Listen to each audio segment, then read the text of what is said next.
Follow. That's what I always say. You always follow the money. Yeah. This is Follow the Money with Mitch Moss and Paulie Howard on VSiN. Oh, man, hell of an hour coming up. Mitch Moss along with D. Sweezy. He's in this week. Dustin Swedelson for Paulie Howard. We're live in Vegas. Circa Resort and Casino is the spot. We'll get to college football. The biggest question I think that I have for the entire season in 15 minutes for that sport. Greg Peterson, best bets in baseball in 30 minutes. Right now, we go out to the progressive guest line to continue talking National Football League. Longtime friend of this program, NFL bettor and handicapper, Adam Chernoff on the program. It's good to see you, my man. How are you today? Well, I'm doing great, but I got to say, if I knew that it was Dustin sitting, I would have thrown on the suit jacket or the sport coat or something. I feel underdressed and underprepared for this July 30th. It's episode. A reunion, Adam. The last time all three of us were together, we were getting broken off bricks from Evan. Oh, that's right. for giving him a second half bet in week 0 of 3 football seasons ago, where he won like $300,000 that night. Oh, yes, that's correct. And he told us, for people that don't know, the end of the night, Evan, who's a big fan of the show, he was up on a bunch of bets, and it was second half Vanderbilt at Hawaii, week 0. Right. He said, boys, how do you remember the game? You find me a second half bet, and if it wins, I'll split this much with you. Yeah. And it won, and it was the easiest win ever. Yeah. It was like Vanderbilt second half minus 2.5. Yeah, that's correct. They scored like 40 unanswered. Damn, dude, good recall here. And he gave us $5,000 a piece. Now that $5,000 only lasted me about 3 weeks. I burned through it. I had a lot of fun though those 3 weeks. Yeah. I woke up with 2. I don't know what happened to the other 3. Yeah, right. Okay, so you have a lot of future bets at this point. We're gonna basically concentrate on teams in this segment with Adam. Your Super Bowl winner this year is who? Yeah, we'll keep it positive. We'll go only the teams we're kind of backing and fading, and then in the next couple of weeks we'll do some fades and we'll do some teams that are no good. Super Bowl winner this year, LA Chargers, 15-1 or better for anything you find over 9.5 wins. I'm buying into all of it, guys. I'm fully bought in. They've sold me 11 wins back-to-back seasons in seasons where, so many things went wrong. Injuries on the offensive line, injuries at the skill positions.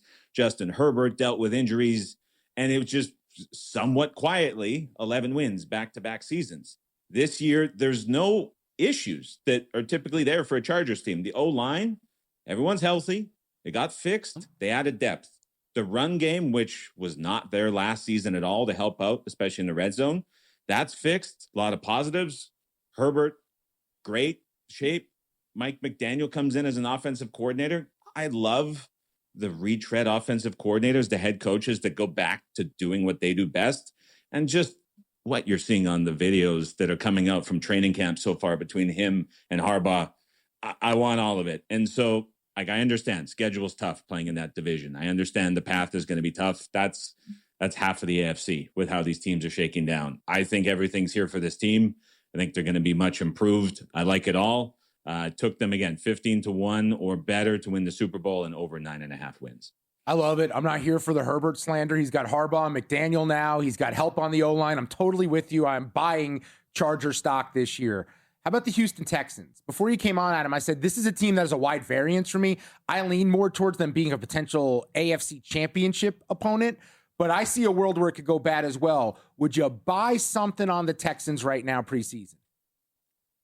Yeah, I don't think it's that wide. I think it's much more positive than it's being made out to be. Stroud's the bum of the jokes this week for how he came into training camp, and I get it. But last year he was 12th in a lot of key passing metrics, EPA per throw. It was quietly, with the injuries that he had, very good. They were favored in 8 games last year with a win total of 9.5. This season, they're 13 games they're favored, and in 1 game they're a pick'em, and their win total is still 9.5. The defense is still damn good. This is going to be the best defense in the league. And I can promise you guys, the O-line is going to be a lot better. And it's not going to be a combo of Chubb and Marks running the football for 2.5 yards a carry, leaving CJ Stroud hung out to dry trying to make big plays. And so I look at Houston in this division. I do think they win the division. I like over 9.5 wins. That's something I've bet already.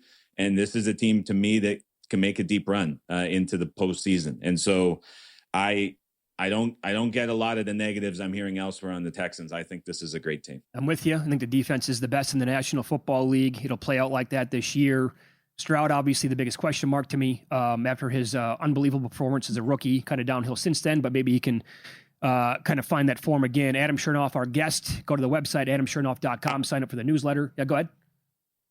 I was going to jump in and say, like, I get there's questions around him. I thought the way that the contract situation was handled was pretty interesting. He's now put back into a prove-it year, and he's going to have Dell back right away, so his receivers are healthy. Collins looks great. I think that's another positive on this, and just that he's forced to prove it this year. Yeah, I think he will. Yeah, good. I like that as well. Okay, so we're on the same page with this team. I'm not all the way in because I didn't bet them to win the NFC, nor did I bet them to win the Super Bowl, but I really like the Saints this year, as do you. How did you attack their numbers? So win total, I've bet over 7.5. I've taken plus 250 and plus 260 to win the NFC South. The reason I went a little bit further and took the South rather than just the win total is not only very down on Carolina. I think the injuries in camp have been problematic, but it's a team that lucked out a lot last year. I think Tampa without Evans, with Mayfield, similar contract situation, but I think that's going different. I don't like Bowles in there either. As well as Atlanta, I think there's questions. So I don't love the rest of the division, but the Saints have, depending if you're looking at win totals, last year's offense, defensive combined, some different projections that are aggregates. Everywhere is Saints' second or third easiest schedule. Yep. The rest of the division in those same numbers is top 7 to 8 most difficult. So the Saints right now second in terms of odds within the division, but a significantly easier schedule than any other team in this division has to face. And so I don't necessarily agree that they should be as long as they are because of that. But I look at the offense and the upgrades that they added. I think Kamara takes a step back and the run game is going to be more efficient with Etienne in there. I think Tyler Shuck, the way he finished last season was a positive going into another year with Kellen Moore to continue to build the offense in the playoff and the playbook. I think that's a big positive too. Defense leaves a bit of question marks, but I don't think the Saints have to run away and win 10 games to get this division. I think they can get it with 9 wins. And so I like the win total over 7.5, and just by virtue of the schedule and expected offensive improvements, I'll back them as well on the win total. Let's go from the South to the North. Who will be the king of the North? Where the Lions are favored plus 170, which I know the schedule is great. But Adam, I'm confused. They had a major need at edge and corner and O-line, and I don't feel like they really addressed any of them. And they actually lost a corner with Terry and Arnold and his situation. Packers second shot plus 225. The Bears, a lot of hype behind them, but a tough schedule plus 305. And the Vikings at plus 510 with Kyler Murray under center. Who do you like to win this division? Dustin, you nailed the recall out of nowhere to open the segment. Do you know what you were doing on December 14th of 2025, last year in December? No, what was I doing? Okay, that's okay. We were probably watching the Packers Broncos. They were playing. And here's the reason I bring that up. I'm putting you on the spot. The Packers were 9-3-1 going into that Broncos game in week 15. They were up 11 points late in the third quarter. That 10th win seals that division. And the Packers go into the playoffs, and we're talking about them in a completely different way than we are right now. They lost the game against the Broncos. Parsons went down, and Green Bay never won another game the rest of the season. So that was in that spot for the Packers where they were 9-3-1, leading to go to 10-3-1. They had not had any health breaks go their way whatsoever at the skill positions, on the offensive line, in the backfield. It was a revolving door of injuries, and Jordan Love played fantastic through all of it. So I have a hard time sitting here and thinking about the Lions favored to win the division when Ben Johnson's not coming back. The O-line and that identity is gone. The defense has issues. Chicago is coming off one of the luckiest seasons we've ever seen a team have ever. I'm having a hard time getting into backing that again. And the Minnesota Vikings are going to be relying on Kyler Murray to do something in a Kevin O'Connell offense that a couple quarterbacks have not been able to do, which is throw over the middle of the field. I don't know how that's going to look. And there's some questions about the defense. For the Packers, once Parsons back after September into mid-October, this is still a team that amid so many issues and so many injuries what was leading in the third quarter in Denver for a game that was going to seal the division late December. All the pieces are back. Like, I'm excited about it. So they're at 9.5 wins, which was bet down from 10.5. A lot of that has to do with Josh Jacobs. I don't buy that that's worth that much. I don't agree with this move down. And I'm looking at the Packers here and saying, give it to me again, because last year, amid all the issues, they looked damn good. We don't have time to go back and forth on this. We're on the same page with the Saints. We're on opposite sides here with the Packers. I have them under, actually, but you're positive with Green Bay. We'll close on this. You're also back in Saskatchewan now following the CFL. You have a future bet that you like right now? No, it's a bet on Saturday evening. Oh, okay. Saturday. Okay. Rough Riders -1 against the Edmonton Elks. They played last week on Thursday, so this is a rematch on a 7-day break. The Riders had a terrible tragedy where they lost their defensive captain last week. It disrupted practice. Long story, terrible story.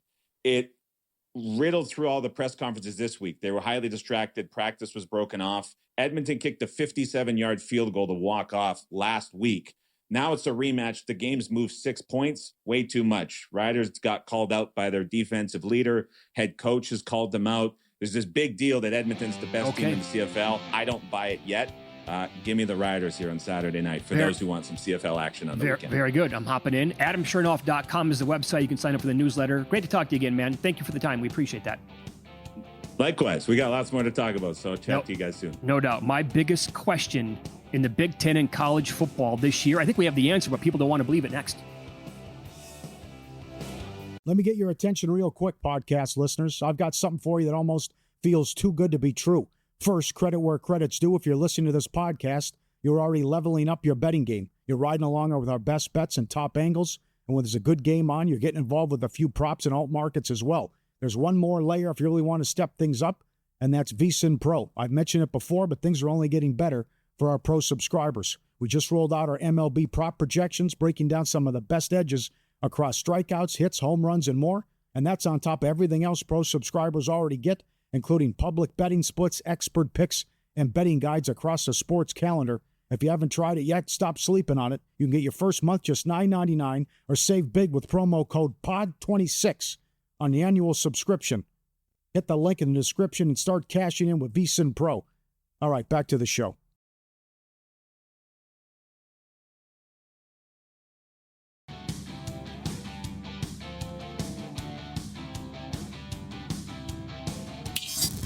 This is Follow the Money on VSiN.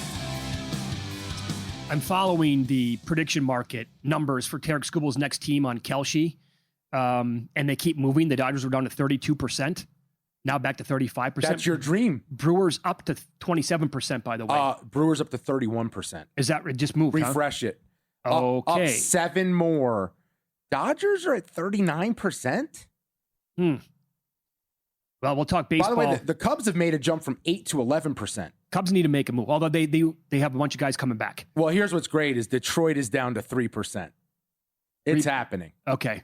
It's happening, people. And they were at 7 or 8% earlier today when we brought it up. So Greg Peterson on the program coming up in 15 minutes. We'll get his thoughts on that. And also he thinks the game on the overnight numbers, right, was off by like 25 cents. All right. Well, I need the White Sox right now. They just got out of a jam. The ghost runner, I think we're in the 10th or 11th now, 10th inning. Yeah. And he got to 11th. We're in the middle of the 11th. Got to 3rd, and they stranded him. Now we go to the bottom of the 11th with a chance to walk it off. I hit a first 5 under in Twins Royals. If I can hit the White Sox here, we might be back swinging in the right direction. You're back, baby. We might be all the way back until the night slate happens. Okay, so I think we already have the answer to this question. And to me, it's the biggest one out there for the Big Ten and for college football in general. But the question would be, what if Curt Cignetti is Nick Saban? Right. And I think there's a very good chance that the guy is. Honestly, he may be even more than that on a different level because he has a marketability where it's WWE meets college football. It's everything the SEC thinks it is. Oh, he has. No, you're right. And he has an unbelievable soundbite you're going to hear coming up in a minute from today. Shots fired at the SEC. But so is it because we're still not buying in because it's Indiana? Is it because he's in his 60s? What if he was a 35-year-old head coach but accomplished what he did at Indiana over the past 2 years at a school like Florida or if it was Ohio State in the Big Ten, we'd be saying this guy is a god, and Indiana would be number one in the country and like the shortest shot on the board to win the title again this year. But I think the argument here in favor of them is that they are Indiana, they are Ohio State of the current model of college football. Under where we live now in NIL transfer portal, they are a blue blood. They are an elite. They've been to the playoff back-to-back years since we started paying people, right? They've been a contender under Cignetti. The big thing I love about him is when he speaks, he talks about we and us and what we do here. Right. I have a buddy who works with someone who played for him at JMU, and the guy told him, he said, the funny thing about Cignetti is that people don't realize he's not really overly involved in the offense or defense. He is a true leader, CEO. He's the guy making sure everyone's on top of things. And that's really the difference maker of a great head coach and someone who's just a coordinator who's been elevated to that role. Cignetti is a leader of men. He's everything you're looking for someone in a locker room and a college team. And the reason why you should believe is because everything he's ever done, the systems, the way he approaches it day in and day out, he's always been successful. Yep. And I said it yesterday, and I'm going to stick to it. I think now going 16-0, exceedingly unlikely. Like, it's not going to happen this year. That their schedule's a little bit more difficult, and to do that back-to-back years is just borderline impossible. I think they can be better than last year, though. He made the playoff with Curtis Rourke, who couldn't throw the football. That's right. And now it'll probably be a step back from Mendoza to Hoover. I'll tell you, here's my concern. And I still think they're a playoff team. So I still believe they get there. And then once you're there, everyone has a puncher's chance, right? But the reason why I'm concerned for them this year is that they lost so many guys that were part of the build year one that stayed for year two, and then they went on to, the NFL. You don't have those guys from year one to year two with the chip on the shoulder, but the continuity. There are guys returning. There's a lot of talent coming in. I just get concerned when the guys who laid the foundation, they got to the promised land, they're no longer there. It's a lot of new people being mixed in, having impact roles. Don't care. That's fair. It's Cignetti. I totally, what he did, and this is no exaggeration, this is not hyperbole.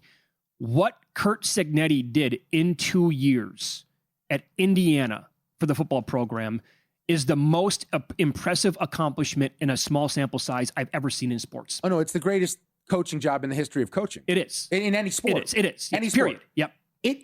Indiana, no one thinks about Indiana football. Indiana football so bad. They once had a quarterback who transferred down to Division II when I was at Valdosta State. Do you know how bad you have to be to drop to D2? Okay. They are completely irrelevant. They have never once mattered. They've never contended in this league in the modern era. They are a basketball school, which is now transitioning to a football powerhouse. Right, and the fans love it, by the way. And we brought this up last year. Would you trade this for another national title in college basketball? And the Indiana fans, we asked, and the feedback were no chance. No, that ride last year was, we talked to Wes Reynolds every step of the way. Yep. It was when people can experience things that their bodies and their brains have never been through before. Right, yeah. Like, all you can ask for as a sports fan, because I'll see old clips of like Mets seasons 2015 when they went to the World Series. And in the moment when they lose, I'm upset. We didn't get the job done. But then you start thinking about your life. You're 41 years old. How many chances do you have for your team to be relevant, matter? You're living for the memories it creates along the way. To actually finish it and win the championship, it was one of the greatest runs you're ever going to see. Sure. By the way, what happened on this date in 2021 for the Mets? Do you know? I'm going to pull an Adam Chernoff right now. I sent it to you, so I know. The New York Mets on this day in 2021, they traded for Javier Baez, who turned on the entire Mets fan base. And in that package, they sent Pete Crow Armstrong to the Chicago Cubs. Was that a bad deal? That is for the Mets. It may go down as an all-time bad deal. Like one of the worst in the history of the sport. That's pretty bad. So anyway, my love for Cignetti, I can't believe that he was able to pull this off. Yeah, but to your point about why people are down on them because they're not Ohio State, I think it's very important. We have to frame the conversation of who is winning under today's way of operating. Yeah. And they have been the most dominant program in football for 2 years. Sure. A guest who we had on quite well earlier today, Brooks Austin, awesome film guy. Yes. He was so good talking college football. And what he said made a lot of sense to me from a guy who spends his entire life and career watching film. He's like, they do not make the simple mistakes. They're coached up. He said they are coached to like perfection across the board. They are buttoned up, and it's a culture thing now that he has created in only 2 years. And that's why like the stupid stuff that you get from Oregon occasionally, That doesn't happen with Indiana. No. The other teams, the Texas stuff, doesn't happen in Indiana, and he's only done it in 2 years. So today, by the way, you brought this up earlier. I think you're spot on with this. He's a combination of WWE and college football. When he got hired, that's an all-time quote. Google me, I win. Today, Curt Cignetti, Big Ten Media Days, shots fired at the SEC. The Big Ten is the best league in football, and a lot of really good football teams. It's hard to win on the road. Very physical football teams, very well coached. It definitely prepares you for the playoffs. There's no doubt about it. The numbers speak for themselves.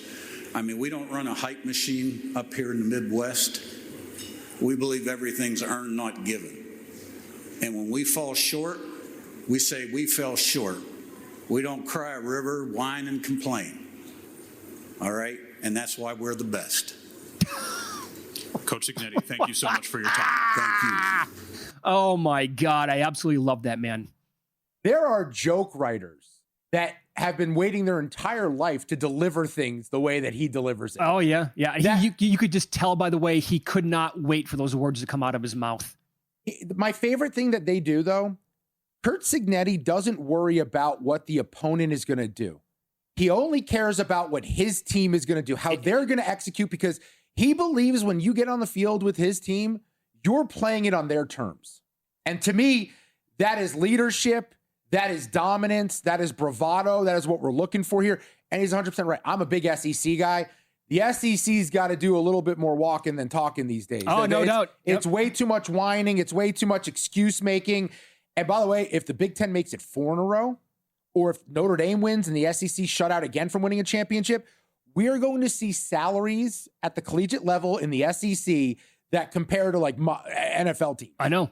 What if he wins it again this year? That's kind of where I'm getting at. 8-1 will turn into, then everybody's gonna be like, okay, he is Nick Saban, and 8-1 or 9-1 like this year is never going to happen again for him. It'll be like 4-1 to win. Well, I just think that on the principle of just betting the number, because what I said, they're a playoff team. I don't see any way they're not a playoff team.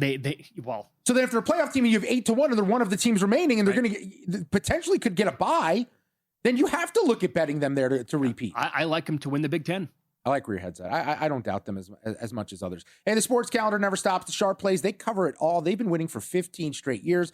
All of it documented. Logs posted publicly at sharpplays.com. That kind of transparency, it's rare in this industry. When the sharp plays moves, the sports books take notice. Advanced AI, trusted insider intel. They find value before the numbers shift. Respected, watched, feared. Start winning with them at sharpplays.com today. White Sox have the bases juiced with one out, bottom of the 11th, 3-2 count right now. Yep. Fly ball. Montgomery's at the plate. He's 0 for 4 so far today. Yeah, he's due. Like my bets, I was 0 for like 8. I was due to win one. If you win this one, you're 3-0 to begin the baseball day? I think 2-0 to begin the day. Okay, all right. Your winner was with who? The other one was first 5 under Royals and Twins. Oh, gotcha. Okay. So we'll see what Montgomery does here. Kind of a big pitch. Yeah. Oh, he went. Why? He went. Why would he swing at ball 4? And we might be playing another inning here. Although, because they walked Murakami, they had a base open. And now it brings up a 6-hitter for Chicago against Fernando Cruz. Greg Peterson next. Best bets, Major League Baseball. He thought one number on the overnights was off by 25 cents. Find out which game next here on VSiN.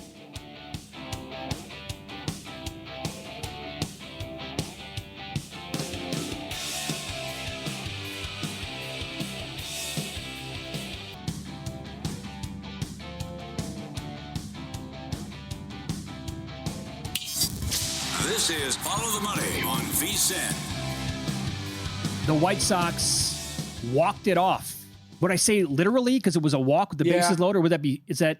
No, it's true. Because walk it off is a dumb saying anyway. Technically, it is. It only really applies to that situation. Kind of, right? It's a true walk-off, I guess, so to speak. So anyway, yeah, bases were loaded. Cruz walked the batter. White Sox win 2-1. That's a winner for D. Sweezy here. Needed it. Need to get back on track. Baseball's not been fun lately. More of it here. Greg Peterson joins the program now. G Unit.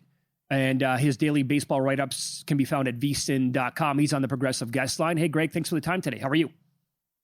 I'm doing great. Thank you, guys. And Dustin, I feel you. I was hoping for the White Sox to get the job done, so we were simpatico on that one. Are you like me, though, where you'll handicap the game perfectly, but you'll choose the wrong one, whether it's first 5 full game or the total the wrong way? I do a lot of props where I go, oh, you know what? I like this pitcher, but I actually am going with the team side instead. And the pitcher does well, but the team winds up losing. Are you getting it right, but in the end, choosing the wrong side? Or sometimes the game just goes extra innings. You're in on an under, and you're like, what am I going to do? The game was 1-1 going in the 10th inning, and we lose 6-5. So, yep, absolutely. That is just a part of baseball. Or some of my favorites as well is it's like, all right, everything is going well, and then the team has like an error out there in the field that I could have made with my glove. So there are just some unpredictable things about baseball. That's why we love it. That's why we hate it. And somehow, some way, we're sick enough to bet this stuff. So makes me proud. You mostly do concentrate, though, on full game bets, right? You want the full 9-inning experience. Yeah. Yes. From reading your write-ups on a daily basis. So a couple of games that we have coming up tonight. It's the Marlins and the Mets. Boy, this Miami team, bizarre, as we documented this week. 12-game losing streak, and they swept the Phillies. Chaos in Miami for that set. What do you make of this matchup tonight, Greg? I do like the over here, mainly because Erie Perez throughout his career has just not been the same pitcher away from home rather than at home. His home runs per 9 rate for his career doubles when he's away from home. And don't get me wrong, he's a hot pitcher right now. He's allowed 8 runs in his last 8 starts. This is also a bruised and battered Miami Marlins bullpen. I've noticed since coming off the injury list, they've really been not letting Erie Perez go. That was most documented when he was out there in Sacramento. I think he had a perfect game through 7, might have been a no-hitter, but they removed him, and then the first batter, it goes by the wayside. So for the Miami Marlins, they've been treating him a little bit with kid gloves here. And for Noel McLean, he gives up a ERA that's nearly 2 points higher when he's at home rather than away from home as well. So that's been a little bit bizarre. We've seen the Mets bullpen with Austin Warren and a few others start to act up. Now Juan Soto not being in the fold, that hurts this Mets team, but honestly, they're averaging more runs without him than they were with him. Part of that was that they had just that one big outburst against the Atlanta Braves, where against that relief pitcher, they put up like 10 runs. That said, I just felt like 7 overnight was a little bit too low. Even if this went up to a 7.5, I'd be in on the over. And the Mets right around minus 125. That's my buy point on them for this money line. Yeah, I found some trends that said the over was the play. By the way, Noel McLean 6-0 to the over this year as a home favorite between minus 100 and minus 150. That is an interesting development. The number's just a little bit too low. Yeah, okay. This is a game that I was teasing throughout the show today, Greg, and that is the Nationals and the Braves. You thought the overnight number was off by about 25 cents, huh? Absolutely. Like, the Washington Nationals are doing a good job in terms of putting up runs, but Jake Irvin hasn't made a start in over 2 months, and has Jake Irvin ever been good? Like, he's right now got a 5.23 ERA. Yeah, his fielding independence a little bit better, but I mean, my goodness, he was relying upon strikeouts before. Now he's making his first start coming off the injury list, has always had a walks problem, has always had a home runs problem. He's going up against an Atlanta Braves team that maybe they're not putting up as many runs as Washington Nationals, but this is still a top 7, top 8 offense in terms of run creation. Grant Holmes is probably going to give up his own runs because he's got a fielding independent above a 475. He's been giving up 1.4 home runs per 9 innings, but let's say both of these pitchers sort of iron themselves out with their starts. The Atlanta Braves have far and away the better bullpen here. Like Dylan Lee, Dylan Dodd, Raciel Iglesias, they're all good, and the Nationals are last in the National League in terms of bullpen ERA. So this I just felt like was an off number. I took the money line just because I didn't want to roll with Holmes on the run line, but I felt like this number should have been closer to like minus 165 or so, and I was finding closer to 145 overnight. So took the Braves here on the money line. I also took a shot on a 9 after the over. Greg, did you think about doing anything with the Pirates and the Reds? Because to me, I was thinking about that total, man. A potential over with Yohan Ramirez opening for the Buccos, minus 121 on the road. Rhett Lauder takes the bump at home for Cincinnati at even money. Total, like I said, is 9.5. Did anything jump out here? I saw some very small plus money prices on the Reds, plus 102, plus 105. Any sort of plus money had me in on the Reds, and I'm with you on the over. Like Hunter Barco, he's a very highly touted prospect.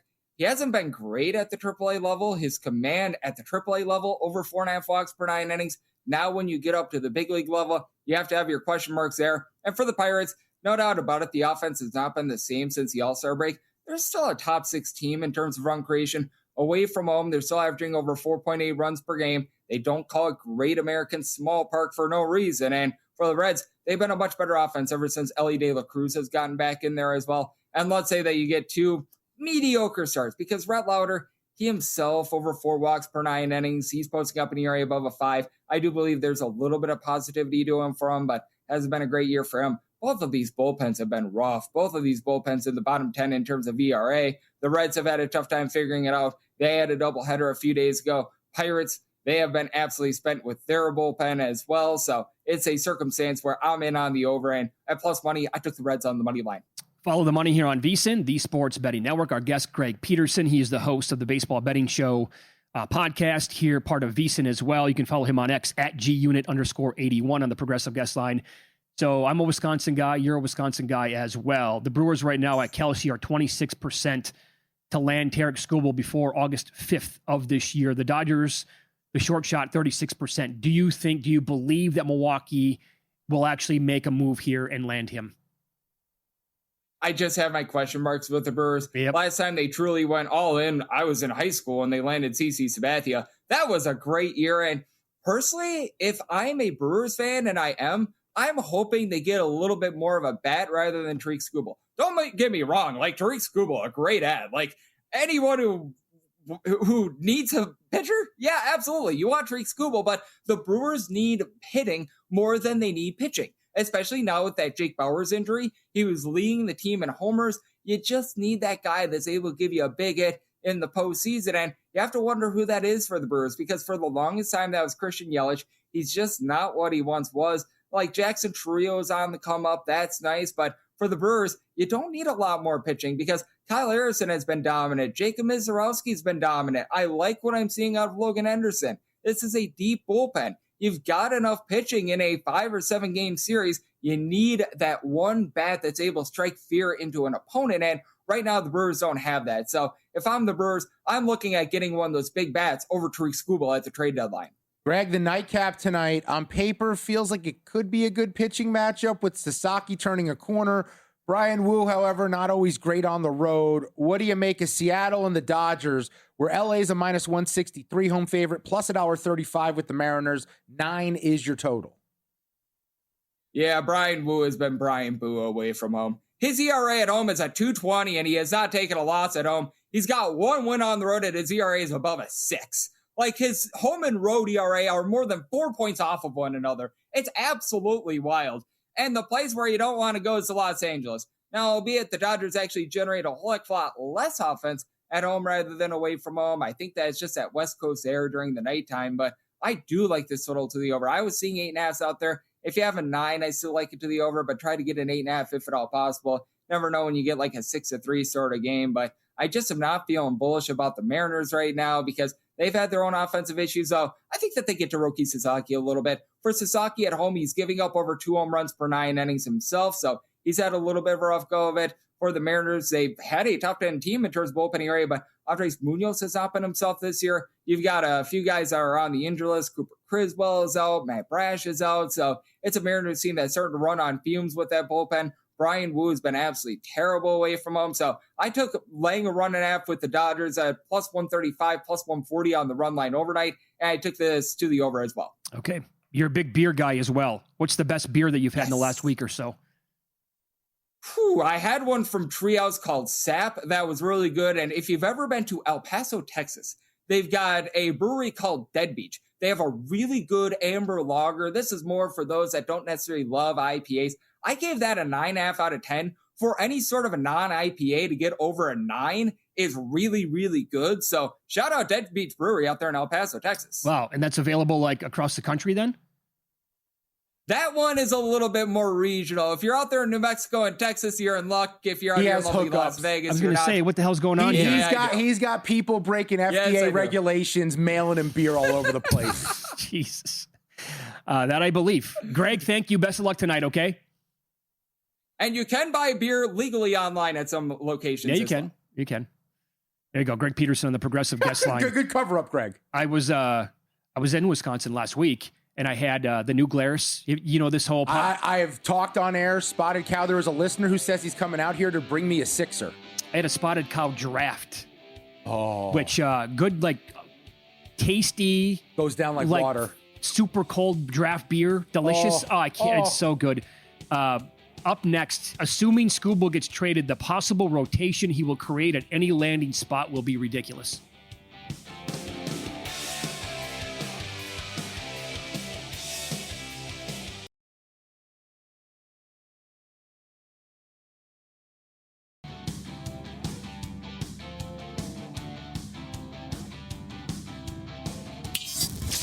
This is Follow the Money on VSiN.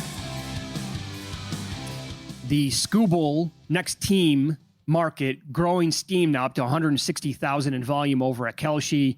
The Dodgers are at 36% to get him. The Brewers hanging tough at 27%. We played some audio earlier today. Jeff Passan from ESPN firmly, he's like, they're trading him. He's not coming back to Detroit. Detroit's now, I'm seeing 8%. Cubs up to 12%. Okay. Why do we have different numbers when we're on the same thing? That's a little weird to me. Are we on different market makers somehow? Are Eric you on Scooble? Maybe I'm on a different one than you.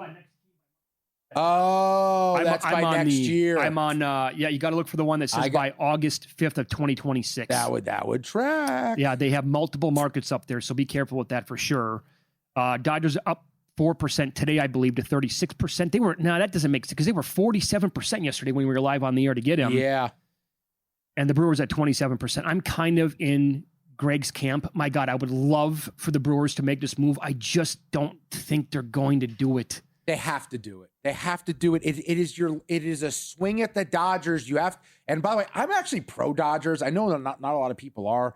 I think what we're seeing is so spectacular, and the rest of the league is just making excuses. But they are. I mean, all of these owners, other than the Dodgers ownership group, basically, they're lying to their fans. Yeah, we're not making money. No, it is. Yes, you are. It is the greatest ROI there is to own a baseball team with where they are right now. But I want Milwaukee to do it because I want their best swing. I want them before we have a lockout next year, and we're not going to have a full season.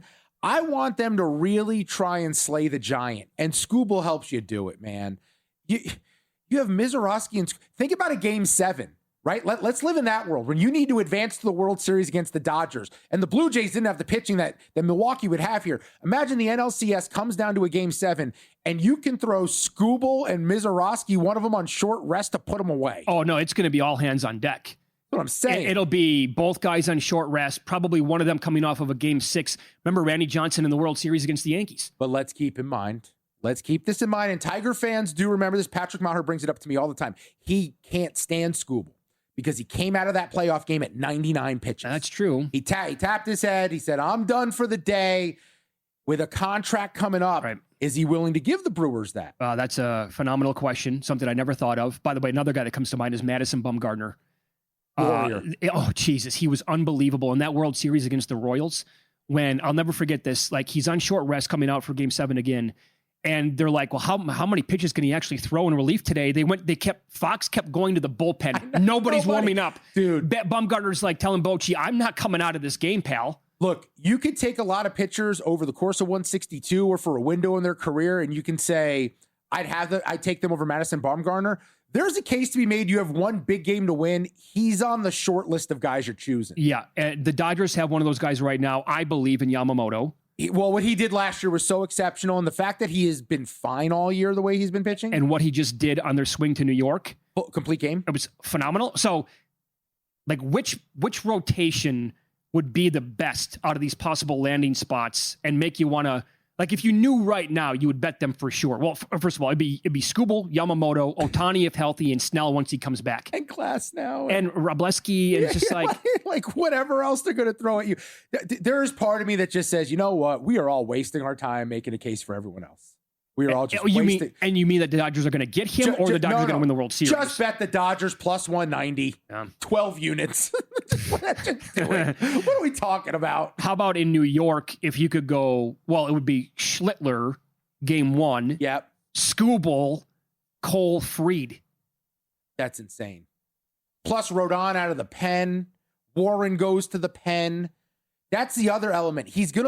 He will go into a rotation, and someone they're relying on every fifth day will become a swing man in the bullpen, and they'll get to let it fly for 2 innings. So they'll go from throwing 95 to throwing 99 consistently. Well, that's what the Dodgers are going to do. Yeah. I mean, they can bring any of these guys we talked about out of the pen. Oh, we need some help in the 4th inning. Sure. Here's name your pitcher coming out of the pen who can give him 5 innings now. If the Yankees know that Aaron Judge isn't coming back, they have to make the move.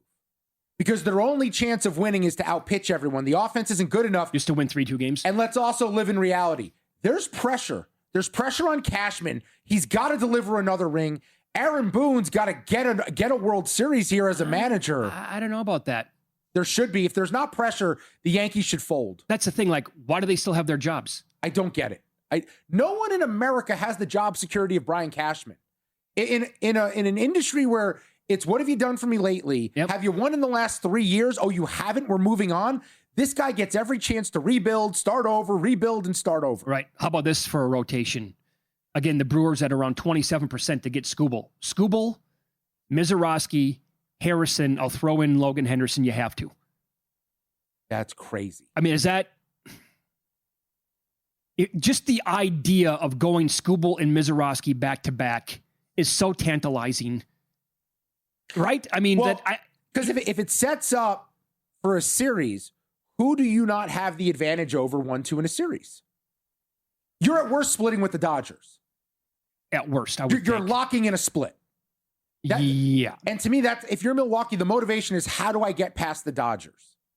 Now, that's the team that you're gunning for. Yeah, if you're in the NL, you can't even, it's about, that's why the AL might be a good bet in the World Series. The NL having to go through Los Angeles where it's going to go 7. If you're beating the Dodgers, it's going 7. By the way, I looked for this specifically like 10 days ago. The look-ahead line is available. Oh. The World Series line. The National League, when I looked, was $1.35. Because it's the Dodgers. It's the Dodgers, for sure. The Brewers having that at the front of the rotation, and then at that point, just go all in, sell all the prospects, go get Mason Miller. Well, sure. If you're going to do one move like Skubal, why not make another?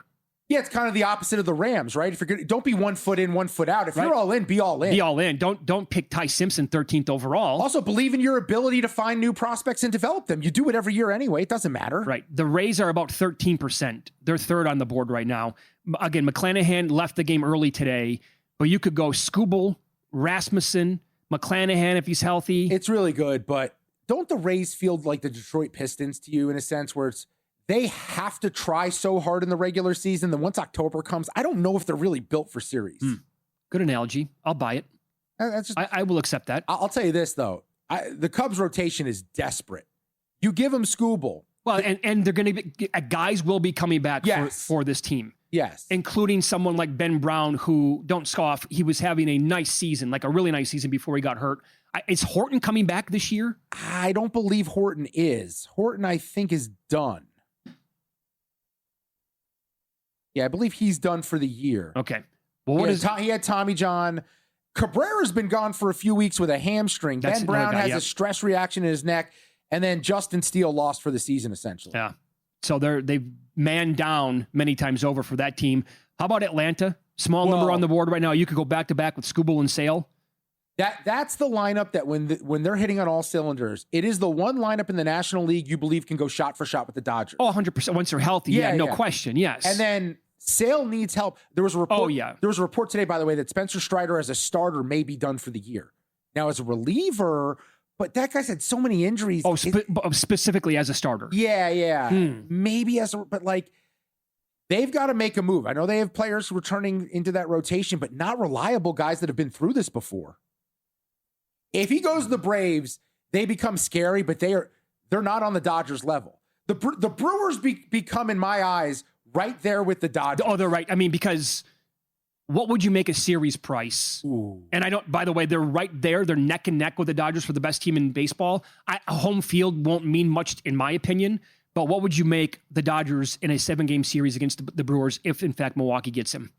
Dodgers minus 135, 140? I don't think it's that big. You don't think it's closer to $2? It all depends on how the rest is on the rotation, right? How do we line up? If the Brewers can go and line it up with the Miz in Game 1 and Skubal Game 2, I mean, it's the Dodgers we're talking about, so they're going to be favored. But man, oh man, it would be tempting to take Milwaukee. I'm telling you, people are going to want to bet that.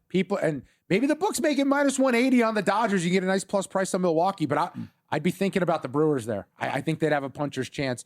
Tomorrow, it's the last day to enter. Winner Circle Proxy and VSiN giving away 2 prize packages that will put 2 lucky fans into the world's biggest football contest for free. Windows closing. Better get it in, y'all. One winner will receive $1,000 entry into Circa Survivor. Another $1,000 into Circa Million. Both winners also get a full season of Winner's Circle Proxy service, a VSiN Studio Tour, and a free month of VSiN Pro. Entries close tomorrow, 11:59 p.m. Eastern Time. Visit winnerscircleproxy.com/VSiN and enter now. That's winnerscircleproxy.com/VSiN. Game 1 NLCS. What do you make Yamamoto at home against Mizorowski? It's not much more than a pick'em. Minus 120, 115. I want to know. I want to know what that number is. I want to know how big of a dog you're willing to make Mizorowski in the playoffs. I don't know how you can. I don't know. I'm ready for that NLC. I want them to make this move. I want that NLCS. Yeah, same here. There better be an investigation with the WNBA. Do you concur? Coming up on Follow the Money. It's VSiN, the Sports Betting Network.